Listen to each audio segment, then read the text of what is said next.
جو ہے یہ بہت بڑی نعمت ہے ہمارے کراچی والوں کے لیے. یہ یوں سمجھے کہ یہ ہمارے ولی ہیں. جو لہریں جو آتی ہے بڑی سونامی کی، اس سے ٹکرا کے اس کا جو ہے پاور جو ہے ختم ہو جاتا ہے.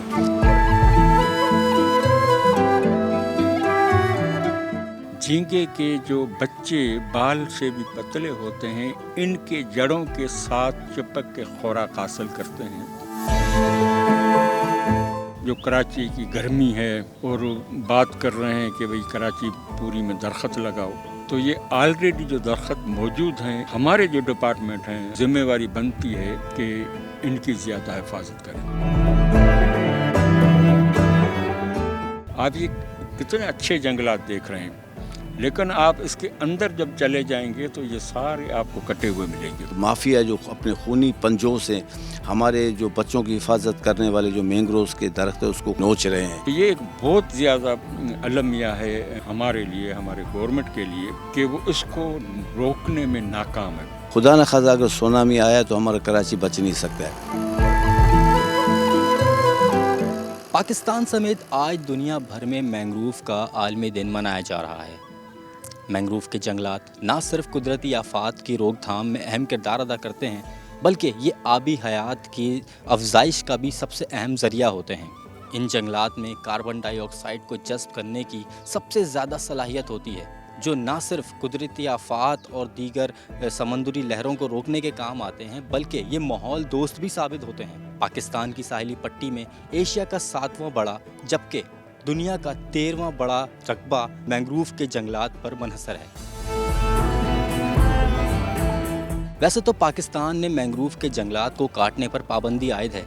لیکن پھر بھی اسے غیر قانونی طور پر کاٹ کر بیچا جاتا ہے، جو کہ یقیناً ایک تشویشناک بات ہے. ان جنگلات کو کیسے لگایا جاتا ہے، ان کی دیکھ بھال کیسے ہوتی ہے، یہ کس کس کام آتے ہیں، ان سے کیا کیا فائدہ حاصل کیا جاتا ہے، ہم بات کریں گے لوگوں سے جو کہ ان جنگلات کے آس پاس رہتے ہیں، ان کی دیکھ بھال کرتے ہیں اور ان کے قریب رہتے ہیں.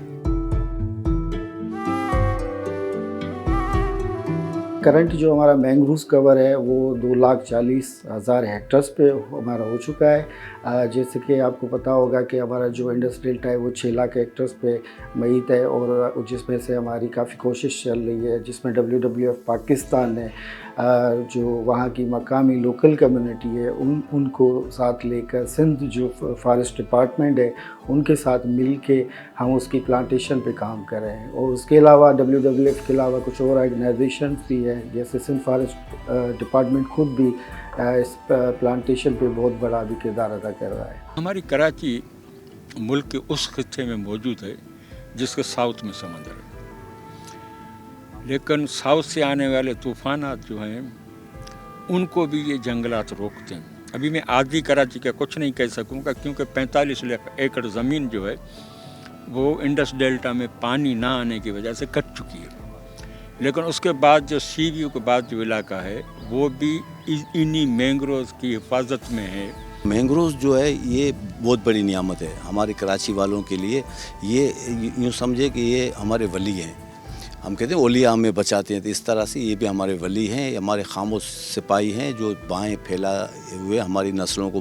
بچانے کے لیے یہ کھڑے ہیں. خدا نہ خواستہ کو سونامی آتا ہے تو یہ سونامی سے بچاتا ہے، اور جو لہریں جو آتی ہے بڑی سونامی کی، اس سے ٹکرا کے اس کا جو ہے پاور جو ہے ختم ہو جاتا ہے.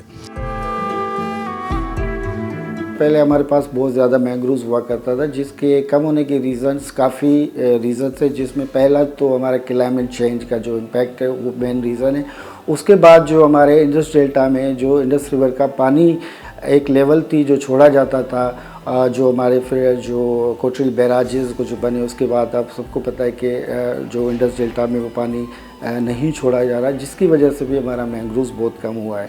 اور جیسے کہ پہلے ہمارے پاس پاکستان میں 8 اسپیشیز ہوا کرتی تھی مینگروز کی، تو ابھی ہمارے پاس صرف 4 اسپیشیز رہ کے بچی ہے. مینگروز ہمارے جو سمندری جو زندگی ہے اس کو سہارا دیتی ہے. آپ نے دیکھا ہوگا، آپ کو معلوم ہے کہ ان کی جو جڑیں ہیں،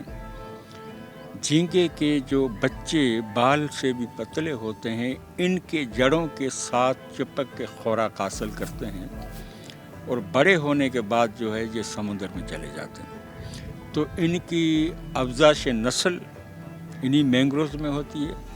اس کے علاوہ ہر قسم کے کیکڑے اور 35 ایسی قسم ہیں مچھلیوں کی، ان کی بھی جو ہے پیدائش انہی جنگلات میں ہو کے پھر وہ جو باہر جاتی ہیں۔ جو سائبیریا سے پرندے آتے ہیں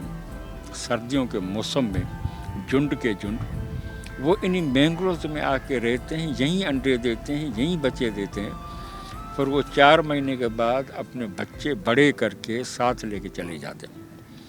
تو نظام ایک قدرت ہے کہ سائبیریا سے آنے والے پرندوں کا بھی یہ ایک وہ کہتے ہیں گھر ہے، مہمان نوازی ایک گھر ہے، وہ بھی کرتے ہیں۔ اس وقت جو کراچی کی گرمی ہے اور بات کر رہے ہیں کہ بھئی کراچی پوری میں درخت لگاؤ، تو یہ آلریڈی جو درخت موجود ہیں ان کی حفاظت بھی ہمارے جو ڈپارٹمنٹ ہیں انوائرمنٹ کے حوالے سے ہیں، فاسٹ ڈپارٹمنٹ کے حوالے سے یا فشریز کے حوالے سے، ان کی بھی ذمہ داری بنتی ہے کہ ان کی زیادہ حفاظت کریں۔ یہاں کے جو جتنے ہمارے دوست ہیں، سماجی لوگ ہیں، سیاسی لوگ ہیں، حکومت کو چاہیے کہ ہم مینگروز کی بات تو کرتے ہیں کہ اتنے لاکھ فلانی جگہ پہ مینگرو یہ درخت لگا رہے ہیں، لیکن یہ ہماری قدرت کا دیا ہوا جو درخت اتنی تعداد میں، دنیا کا بڑا ایک مینگروز کا جو ملک ہے یہ، تو اتنی تعداد میں تو اس کو بچایا جائے، لگانے سے زیادہ اس کو بچانے کی ضرورت ہے۔ لگانے اچھی بات ہے لیکن جو ہم لگا رہے ہیں اس سے زیادہ ہی کٹ رہا ہے۔ مینگروز کے درخت جو ہے اب آپ باہر سے تو دیکھ رہے ہیں لیکن اندر سے اس کو کھوکھلا کیا جا رہا ہے، اس کو کاٹا جا رہا ہے، مختلف مافیا ہیں۔ ہمارے جو ملک کی جو انڈسٹریز ہیں، خاص کر وہ جن میں بوائلر کا استعمال ہوتا ہے، جن میں آگ جلائی جاتی ہے، گیس جلائی جاتی ہے یا پھر آئل جلایا جاتا ہے، اب ان چیزوں کی مہنگی ہونے کی وجہ سے اس تمبر مافیا نے جنم لیا ہے،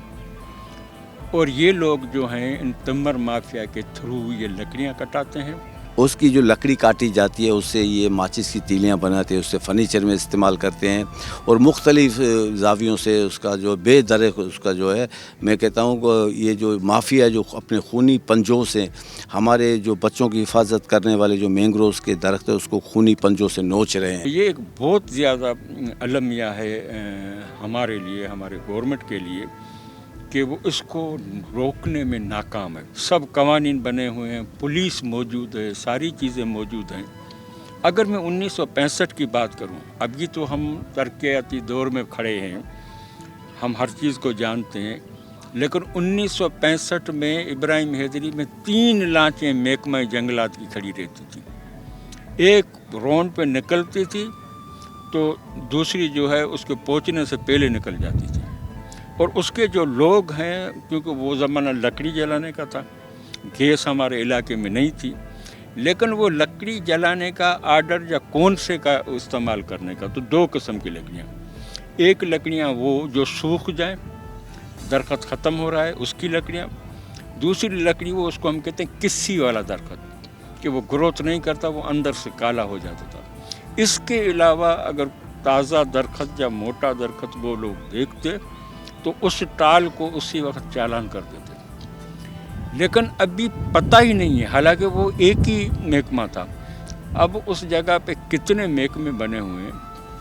لیکن اس کے اوپر جتنی ہونی چاہیے تھی، جس کی اہمیت ہے،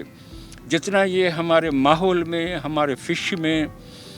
جو ہے کنٹریبیوٹ کرتے ہیں، جس سے ہماری حکومتیں جو ہے فائدہ لیتی ہیں، لیکن اس کے سپورٹ اور اس کے بچت میں ہم کچھ نہیں کرتے۔ صرف ہماری کچھ جو ہیں غیر ملکی یا ملکی لوگ جو این جی اوز ہیں، خاص کر میں 2 این جی اوز کا نام لوں گا، WWF اور IOC، تو ان لوگوں نے جو ہے نہ صرف باہر سے لا کے باقی جو قسمیں ہیں وہ بھی متعارف کرائی ہیں، انہوں نے لگایا بھی ہے، لیکن علاقے کے لوگوں اور گورنمنٹ کی بھی ذمہ داری ہے کہ اس چیز کی حفاظت کریں،